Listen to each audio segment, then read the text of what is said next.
Pro Group Management, workers' comp that works for you.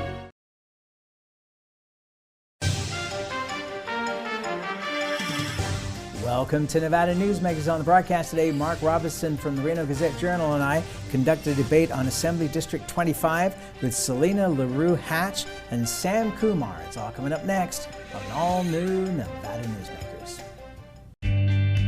Pro Group Management is the place where companies can find workers' comp solutions that are designed to meet their specific business requirements. As regulations evolve, Pro Group takes a proactive approach to clear the path to make sure your business stays ahead of the curve. Knowing your workers' comp program is optimized, you can focus on other important matters related to your growing business. Pro Group Management, workers' comp that works for you.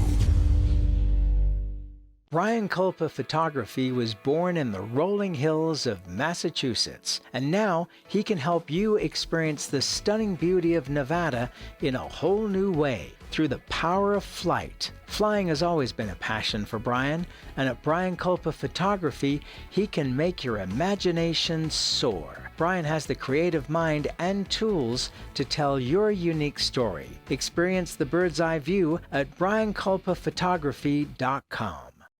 What do you count on? You count on your power every day. At NV Energy, we've always powered what's important to you, but we're not looking at the past. We're focused on the future. While our standards are high, our rates will remain low. And our commitment to renewables isn't just meeting standards, but leading the way. Because you can count on more than just your power. You can count on the company who brings it to you. That's our promise. You can count on it.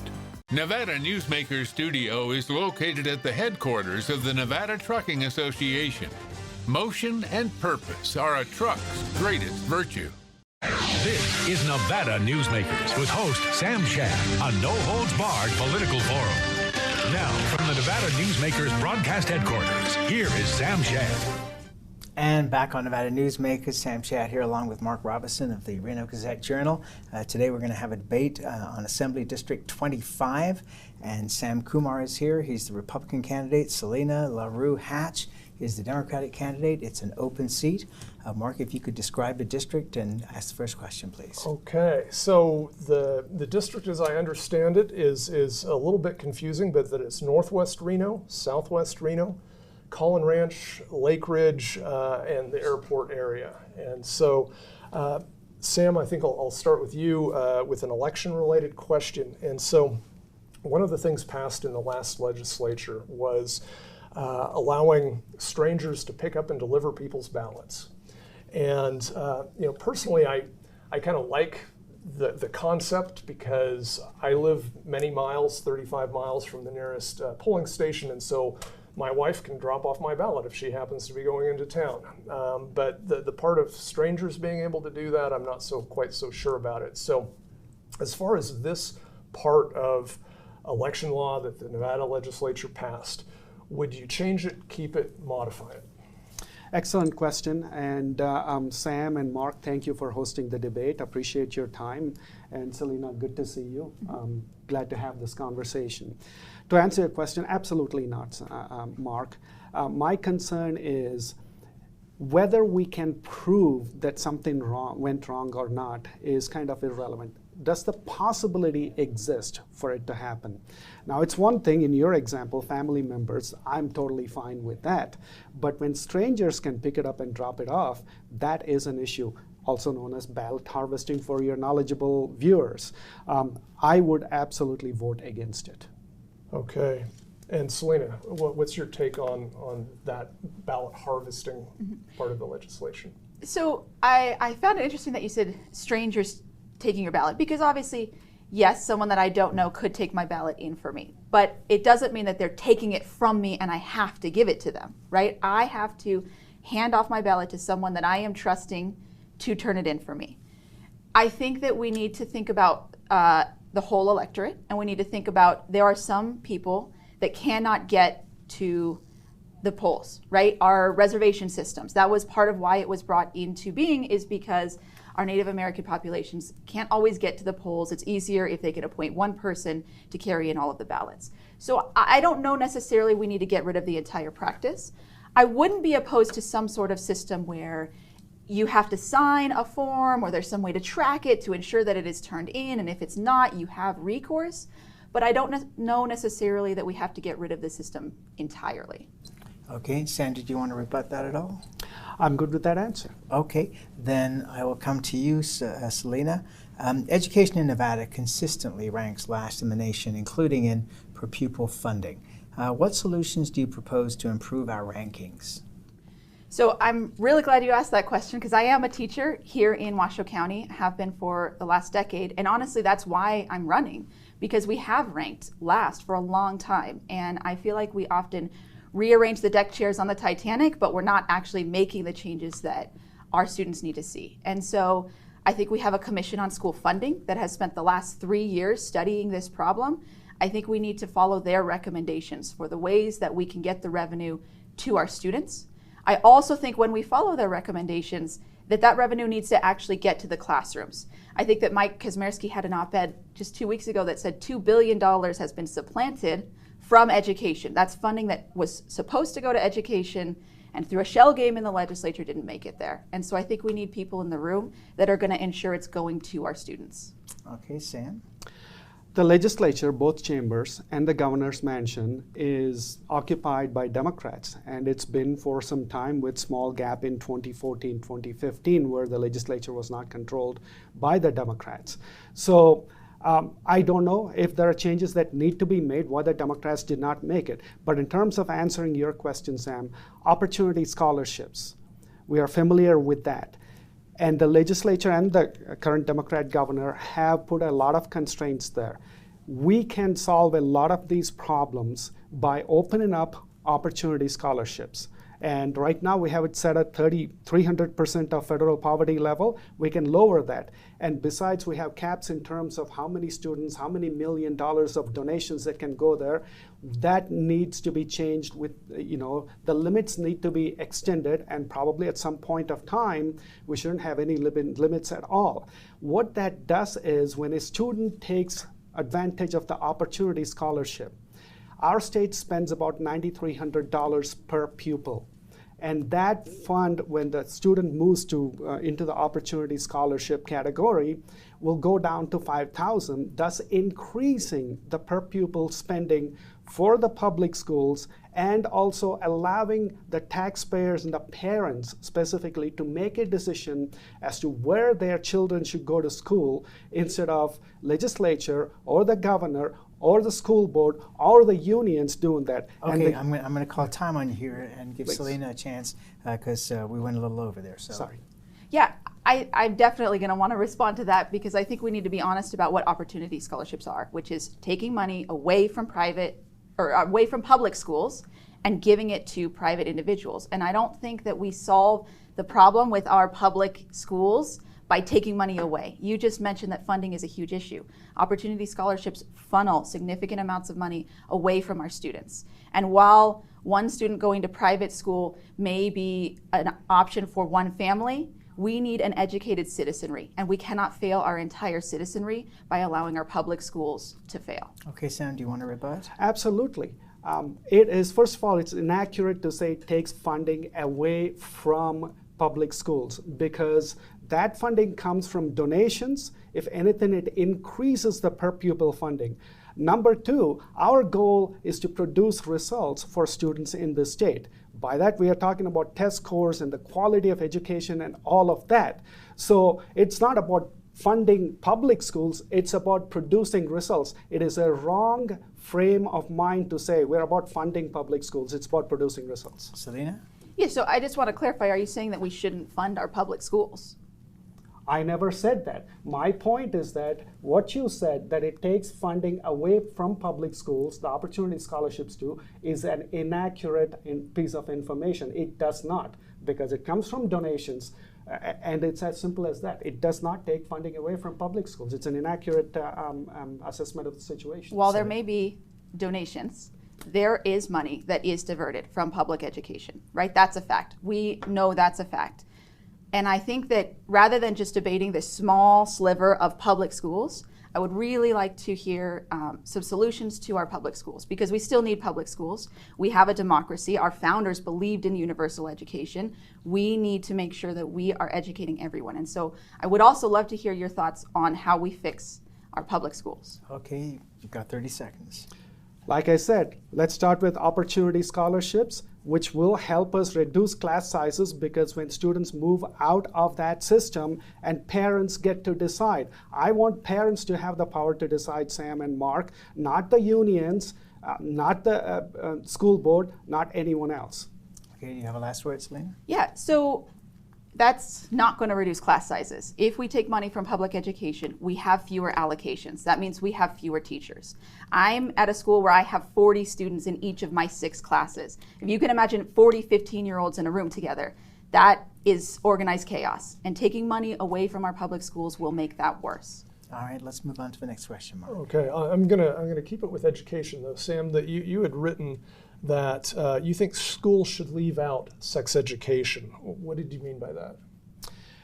When you look at the scores, the NAEP scores, the nation's report card just came out for after the first one since COVID.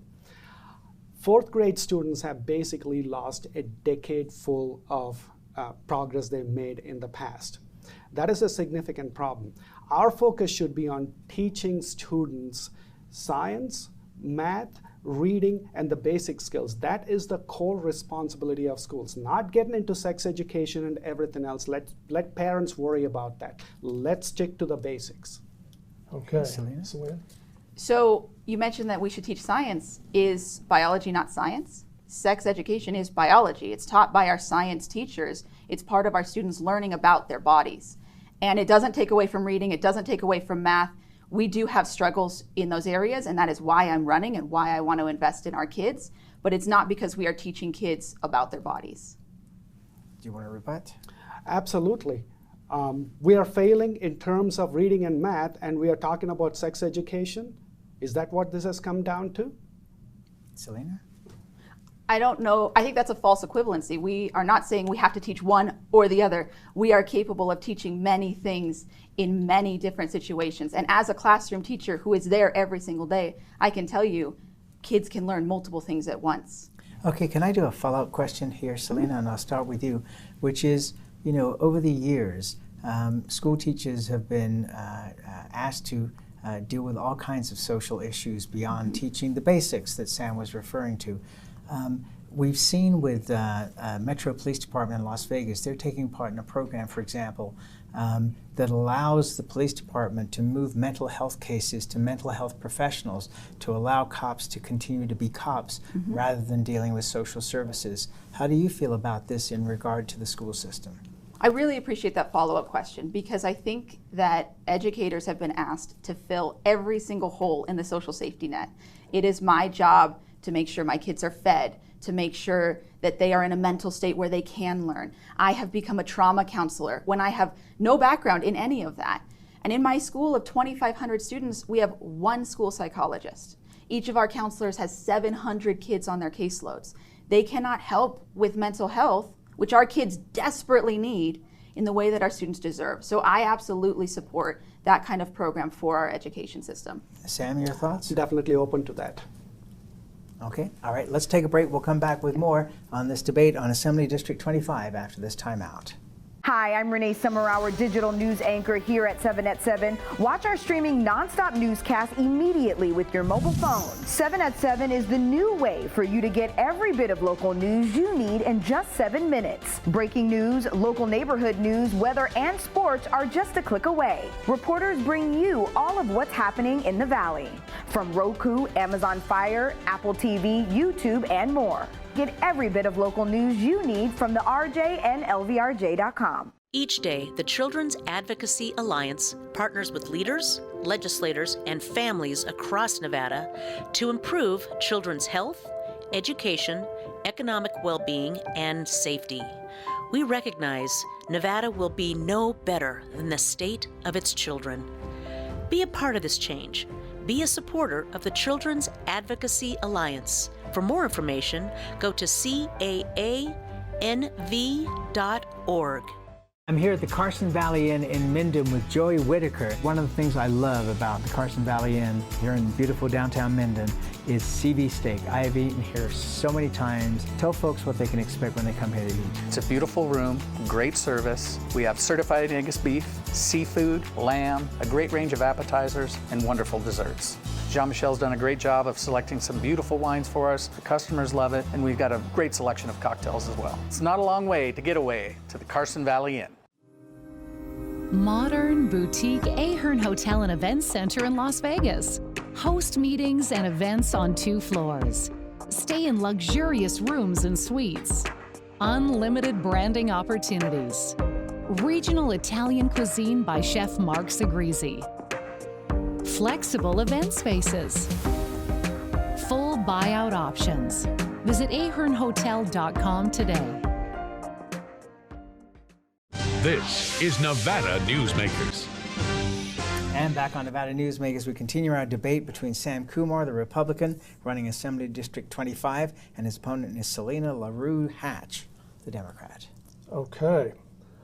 Selena, we'll go with you. So do you think that Nevada should protect people who come here to have an abortion or should make it more difficult? And what role does the legislature play in that? I think we absolutely need to protect people that are coming here seeking medical care. It is shocking to me that in the United States of America, we are punishing people for crossing state lines to get medical care. That is abhorrent. And I think we have protected abortion rights here in Nevada because we as Nevadans do not want the government interfering with private medical decisions. And so I believe the legislature will play a critical role in not only protecting the rights here for Nevadans, but ensuring that people can get the care that they need. Sam? I'm concerned about Nevadans. I'm not concerned about other states, what they can and cannot do, and I will leave it to the other states and to the federal government.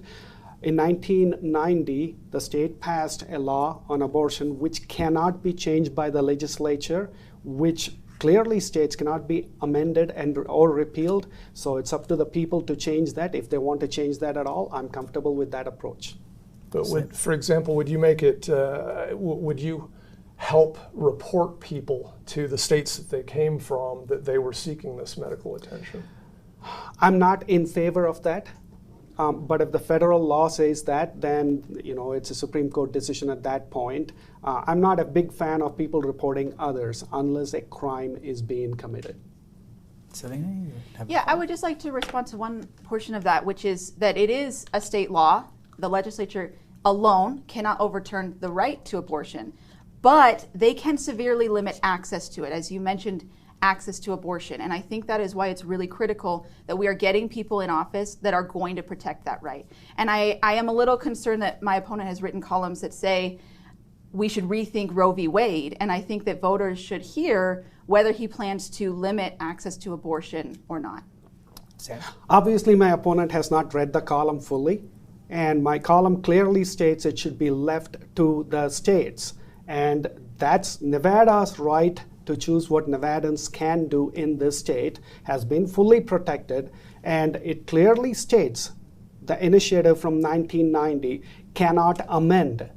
Legislature cannot amend. So anyone who tells the voters that that can't happen is not being honest with the voters.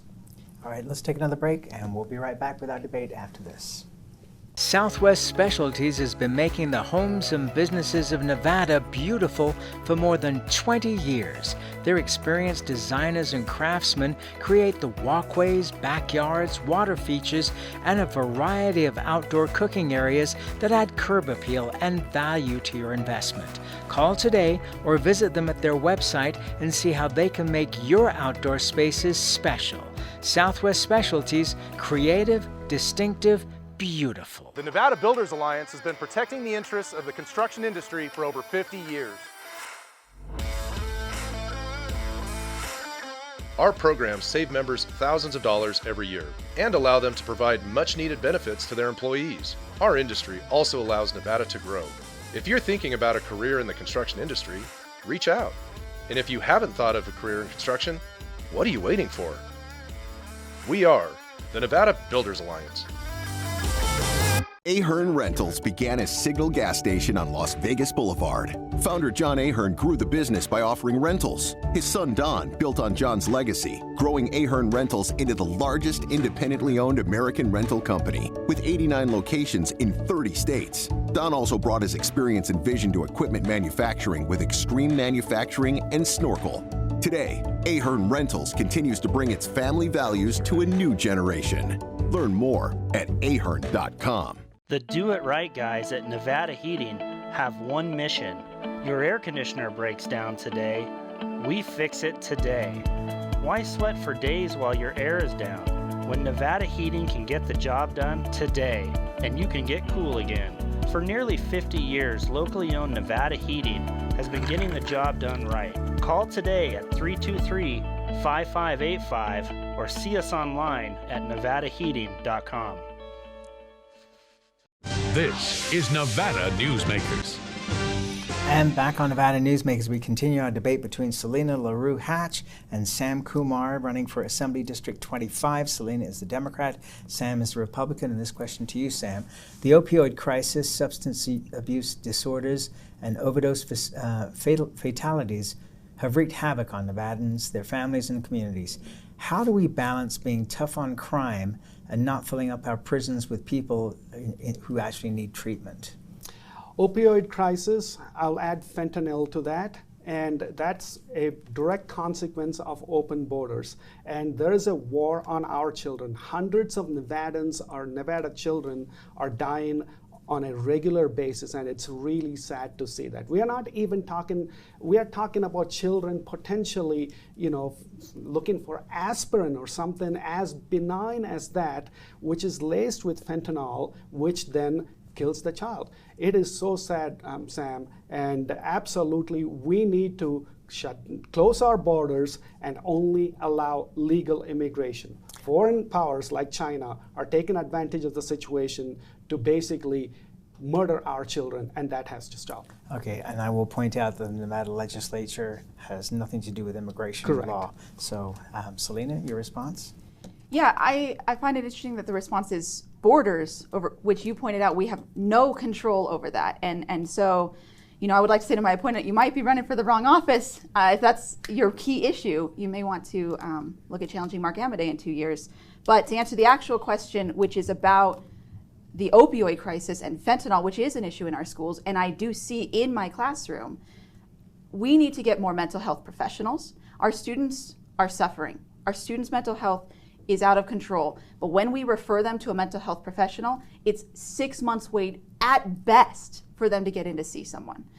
You also mentioned not criminalizing this behavior. I'm a big supporter of the specialty courts, which is a system in which someone that does have a mental health illness, if they have committed a crime, they can check in with a judge who monitors their rehabilitation rather than sending them to prison, which I think is something that we should promote and support. Sam, you want to rebut it? Absolutely.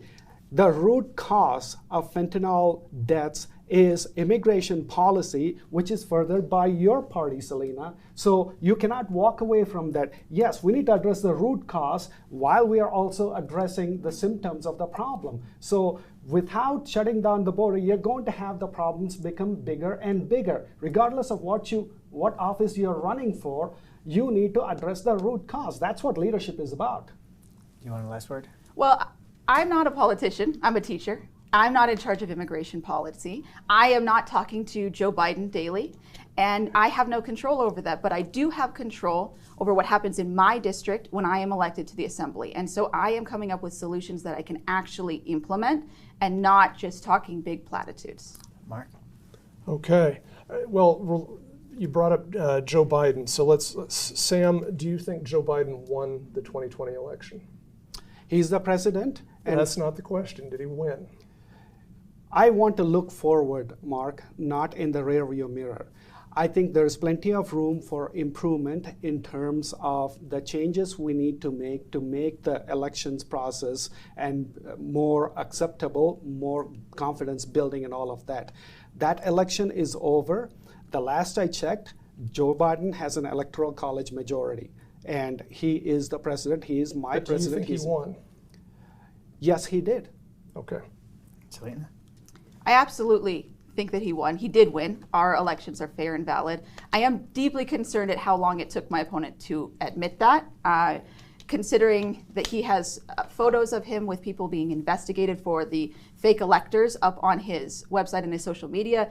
That makes me wonder if perhaps he has sympathy with the people who are election deniers and are spreading misinformation in our community. Sam? I would like to have Selena provide us with a video of Stacey Abrams' concession speech from 4 years ago in Georgia. So here's the problem. I don't like the concept of people not accepting election results. It is a problem. It's on both sides. We need to criticize both sides for that. And I can tell you, if I plan on winning this election, and I will accept the results of the election. It's as simple as that. And I think that should apply for everyone. Due process should follow. And that's where I stand on that. There's no hesitation on my part. Any hesitation that my opponent sees is an imagined one. Okay, we've got 10 seconds, literally. Well, I'm concerned that it's a both sides issue. Both sides did not create a list of fake electors here in Nevada. Both sides did not storm the Capitol in an insurrection. And any attempt to paint it otherwise is factually incorrect. And that's where we have to leave it. Thank you both for a spirited debate. Good luck on the campaign trail, and we'll be right back. Early in the morning or throughout the night, professional truck drivers are on the job, serving you, safely moving freight that's crucial to our economy. From the oldest industries to our newest innovators, from the exotic to the everyday. Trucks are everywhere, moving everything. Never afraid to embrace a future that makes Nevada and our nation stronger. Trucking moves America forward. Take a look at Pro Group Management and see how your workers' comp requirements can be met head-on. By taking a proactive approach, Pro Group can assure that your company is meeting or exceeding state and federal standards. As you move forward in your industry, Pro Group moves with you, simplifying regulatory tasks, clearing the way so you can get the job done and look to your future success. Pro Group Management, workers' comp that works for you. Retail's impact on Nevada's economy? Enormous. 8,600 businesses, large and small, employing 145,000 workers. And last fiscal year, retail paid tax on nearly $60 billion in sales. We're the Retail Association of Nevada. We support retail, we help it grow, and we mean business. RANNV.org. As you know, Reno is booming. Toll's development company is helping it grow with insightful design and development, building community with every project, adding beauty, adding excitement, emphasizing our shared humanity. Reno is becoming bigger. Toll's development is helping it become better, more livable, more enjoyable. To learn more, go to tollsdevelopment.com. tollsdevelopment.com. As always, you can watch Nevada Newsmakers 24 hours a day at NevadaNewsmakers.com. We'll see you on the next show.